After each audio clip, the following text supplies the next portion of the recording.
Olá, aqui fala o pastor Rubens Teixeira. A pesquisa do IBGE sobre rendimentos e despesas das famílias no Brasil não foca o efeito das religiões ou da fé de cada um na sua renda. É apenas um retrato do que é a distribuição de renda no país. Se olhada por uma visão democrática, todas as religiões no Brasil deveriam ter predominantemente pessoas pobres e minoritariamente pessoas ricas. Como é a distribuição de renda no país? As religiões deveriam ter em seu seio uma distribuição de renda parecida com o que é a distribuição de renda na sociedade brasileira como um todo. Contudo, estou certo de que a religião que tem mais ricos não discrimina os pobres, e as pessoas que a professam, em sua maioria, já eram ricas quando se converteram a ela. Por outro lado, a religião que tem mais pobres não discrimina os ricos, e as pessoas que a professam, em sua maioria, já eram pobres quando se converteram a ela. Não acho que haja religião que estimule a discriminação entre pobres e ricos. As pessoas que discriminam não podem alegar que isto seja princípio da sua religião.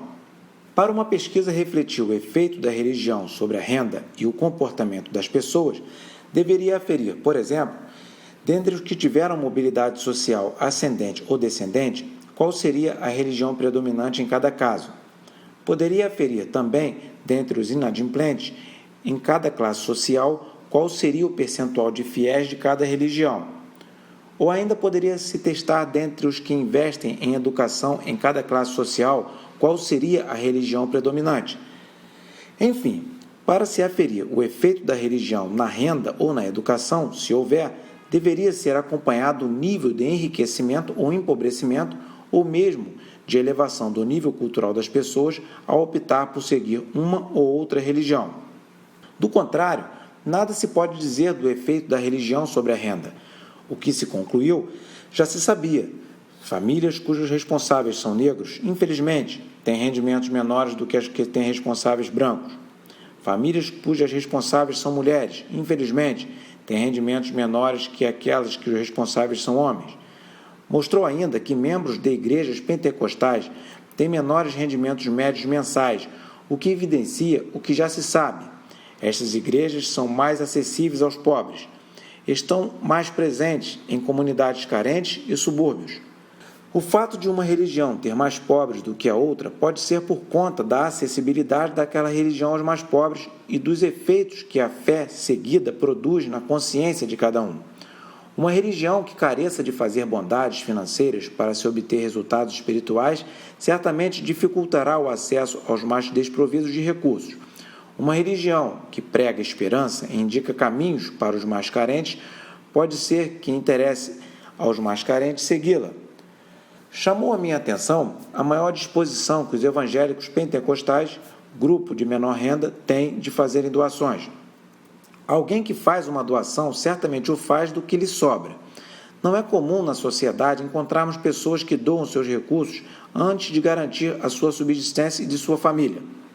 Uma pessoa que assim procede poderia até ser interditada judicialmente e perder a capacidade de administração de seus bens. Uma pessoa tem seu patrimônio aumentado com base fundamentalmente no que guarda, não apenas no que ganha. Se ganha muito, mas gasta além do que ganha, ficará endividado e, portanto, poderá estar empobrecendo. Alguém que doa certamente doa do que lhe sobra. Quem ganha pouco, mas tem o que doar, mostra que administra bem o que recebe. A doação em prol do grupo, como regularmente acontece nas igrejas pentecostais e outras instituições religiosas, como campanhas do quilo e outras coisas semelhantes, é um bom modelo para reduzir o efeito da miséria em escala micro, que, aplicado coletivamente, traria um benefício macro. Doações em prol do grupo religioso permite melhor distribuição de renda interna e democratização das instalações de uso coletivo, o que reduz a desigualdade social e melhora o sentimento de democracia. É, em menor escala, o que os programas sociais do governo pretendem. Se os mais ricos fizessem o mesmo, a renda seria melhor distribuída no Brasil, tomando por base iniciativas individuais só de grupos religiosos. Jesus era normalmente acompanhado por uma multidão, certamente muitos carentes. Isso não impediu que pessoas bem-sucedidas financeiramente, como Zaqueu e o mancebo rico, o procurassem. Zaqueu se dispôs a doar aos pobres e ressarcir quadruplicadamente ao que eventualmente tivesse defraudado. Zaqueu demonstrou a Jesus que o seu coração não estava no dinheiro e, por conta disso, Jesus não deu continuação à conversa de Zaqueu sobre dinheiro e foi para o tema mais relevante, que era a transformação espiritual que Zaqueu procurava e precisava. Por outro lado, o mancebo rico, que procurou convenientemente Jesus para perguntar-lhe o que deveria fazer para herdar a vida eterna, Jesus, percebendo que o seu coração estava no dinheiro, disse ao jovem que vendesse tudo o que tinha e desse aos pobres e depois o seguisse. Nesse caso, o mancebo não se interessou pela proposta, pois dinheiro, para ele, era a sua maior prioridade. Na verdade, a dedicação ao estudo e ao trabalho, independentemente de religião, leva a pessoa ao êxito profissional e financeiro. Isso a Bíblia ensina de forma clara e com orientações detalhadas.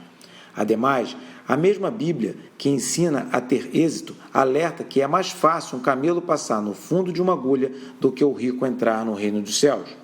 O problema não se resume à aprovação ou reprovação ao dinheiro, mas sim a que o dinheiro representa para a pessoa. O dinheiro é um excelente servo, mas um péssimo senhor. Na vida de quem é senhor sobre ele, o dinheiro é uma bênção. Na vida de quem o serve, o dinheiro é uma maldição. Ao seguirmos os princípios de Jesus Cristo, jamais seremos escravos do dinheiro ou padeceremos necessidade, mas valorizaremos principalmente tesouros que ladrões não roubam, nem traças ou ferrugem consomem. Esses tais, as pesquisas não mensuram facilmente, como paz, segurança, felicidade e esperança, bens que poucos que têm muito dinheiro possuem.